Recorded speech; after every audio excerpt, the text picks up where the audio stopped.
আপুর পরিবারে ঘুরতে যাওয়ার ছবি প্রকাশ্যে এসেছে। শাহিন ভাট তার ইনস্টাগ্রাম হ্যান্ডেলে পরিবারের সকলকে নিয়ে ছুটি কাটানোর বেশ কয়েকটি সুন্দর ছবি শেয়ার করেছেন।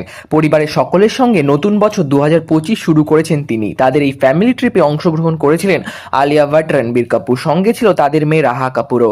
শাহিন ভাটের শেয়ার করা একটি ছবিতে দেখা গিয়েছে এত সকলের একসঙ্গে দেখে একটু বিভ্রান্ত হয়ে পড়েছে রাহা, আর তাতে তাকে সামলাতে দিচ্ছে তার বাবা রণবীর। তবে মা আলিয়া ব্যস্ত ছবি তুলতে। এই ফ্যামিলি গ্রুপ ছবিতে দেখা গিয়েছে রণবীরের কোলে রাহা। তবে বাবা বা মেয়ে কারোরই ক্যামেরার দিকে চোখ নেই, কারণ এত সকল একসঙ্গে দেখে বেশ বিভ্রান্ত হয়ে পড়েছে রাহা, আর তার মুড ঠিক করতে ব্যস্ত রণবীর। কিন্তু মা আলিয়ার চোখ ক্যামেরার দিকেই। তবে তাকে খামতি নেই মায়ের কর্তব্যের, কারণ ছবিতে দেখা যায় রণবীরের পাশে দাঁড়িয়ে আলিয়া তার মেয়েকে জড়িয়ে রয়েছে।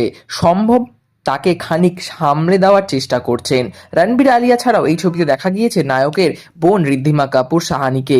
তিনি তার মেয়ে সামারা সাহানি ছবিতে ইয়টের সামনে বসেছিলেন। অন্যদিকে অন্য প্রান্তে দাঁড়িয়েছিলেন দুই শাশুড়ি সোনি রাজদান, নিতু কাপুর। রণবীর আলিয়ার ঘনিষ্ঠ বন্ধু পরিচালক অয়ন মুখোপাধ্যায়কেও দেখা গিয়েছে ছবিতে।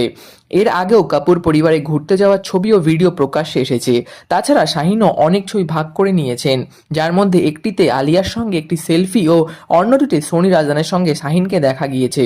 ছবিগুলো শেয়ার করে তিনি ক্যাপশনে গেইম্যানের একটি উক্তি লেখেন। তিনি লেখেন, আমি আশা করি আপনাদেরও এই বছরটা দুর্দান্তভাবে কাটবে। আপনারা বিপজ্জনকভাবে এবং আপত্তিজনকভাবে স্বপ্ন দেখবেন। আপনারা এমন কিছু তৈরি করবেন যা আপনার তৈরি করার আগে কোনো ব্যক্তির অস্তিত্ব ছিল না। আপনারাও ভালোবাসা পাবেন, আপনাদেরও কেউ পছন্দ করবে, বিনিময়ে তারাও আপনাদের ভালোবাসা পাবে। এর আগে গত সপ্তাহে ইনস্টাগ্রামে ছবি শেয়ার করেছিলেন আলিয়া। ছবিগুলো শেয়ার করে নায়িকা লিখেছিলেন, 2025-এ যেখানে প্রেম নিয়ে যায় এবং বাকিটা কেবল অনুসরণ করে। শুধু নববর্ষ জানাই সকলকে। তিনি কাপুর পরিবার এবং তার মা সোনি রাজদানের সঙ্গে তার নববর্ষ উদযাপনের একাধিক ছবি অনুরাগীদের সঙ্গে ভাগ করে নিয়েছিলেন।